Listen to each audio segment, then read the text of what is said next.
Thank you very much for giving me an opportunity to brief the functions and roles we perform in Financial Intelligence Unit. My name is Sisira Jayasekara, one of Deputy Directors of Financial Intelligence Unit. So I am very proud to be make kind of this thing because I am also from a graduate of University of Kelaniya. So basically I will explain the functions that we perform in Financial Intelligence Unit. Financial Intelligence Unit is the focal point of Sri Lanka in strengthening anti-money laundering and countering financing of terrorism in Sri Lankan context. Actually, we have to develop our AML CFT regime in terms of the international standards, which are the Finance Action Task Force recommendations. There are 40 recommendations where we have to develop our AML CFT regime. So basically, we functions as an intermediary between reporting institutions, which comprises of financial institutions as well as designated non-finance business and professions, which includes accountants, lawyers, gem and jewelry sector, casino and other institutions which defined by the Minister of Finance. So basically we receive two kind of reports from the reporting institutions. One is suspicious transaction reports when a reporting institution has a reasonable doubt of that particular transaction in terms of money laundering and terrorist financing. They have to report that report to the Financial Intelligence Unit in terms of the Section 7 of Financial Transaction Reporting Act. The other kind of reports involve threshold reporting where the particular transaction exceeds rupees 1 million in terms of cash or electronic fund transfers. So those transactions have to be reported to the Financial Intelligence Unit.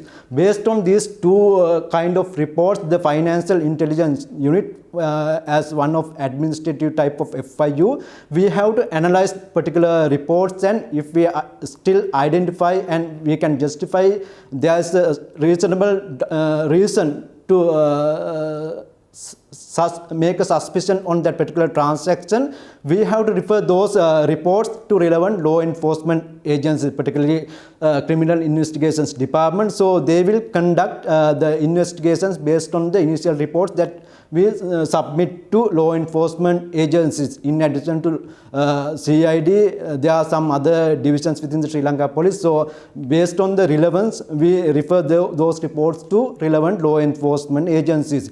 In addition to that, in some cases we refer the reports which are relevant to other regulators. For example, in case of case related to the insurance or fraudulent type of transaction, we refer it to Insurance Regulatory Commission or relevant department within the Central Bank of Sri Lanka in order to take relevant policy measures. So as the undergraduates, you should be aware of the role of Financial Intelligence Unit. As requested by Dr. Amila, I will explain you the opportunities available for you within the financial sector and non-financial sector of the country. So each institution, I explained two types of institutions which are termed as financial institutions as well as other designated non-finance business and professions. For each institution, there should be a compliance officer. Under section 14 of the Financial Transaction Report, each institution has to appoint a compliance officer. So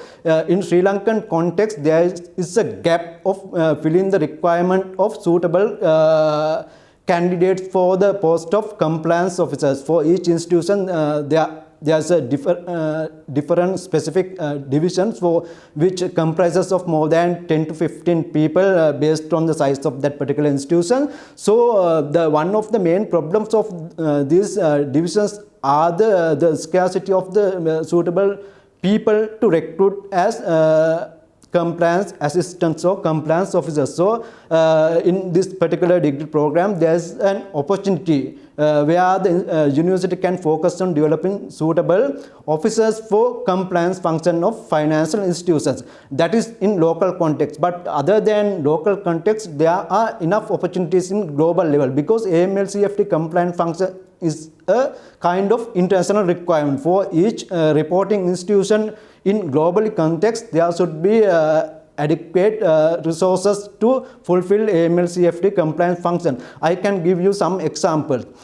In Australian context, I think as undergraduates, you may be aware that one of the biggest bank in Australia was fined about Australian dollars 782 million because of the non-compliance of with AML/CFT requirements of the country. So subsequent to that imposition of penalty, they recruited a lot of people from the overall the world, but even some employees of the central bank left to Australia under this PR scheme, so they found job opportunities in Commonwealth Bank. So even another example, the HSBC Sri Lanka, they are one of the biggest division is AML and investigative division, because in that particular division, the head who headed the AML/CFT compliance function in Sri Lanka and Maldives, now she is heading the AML/CFT in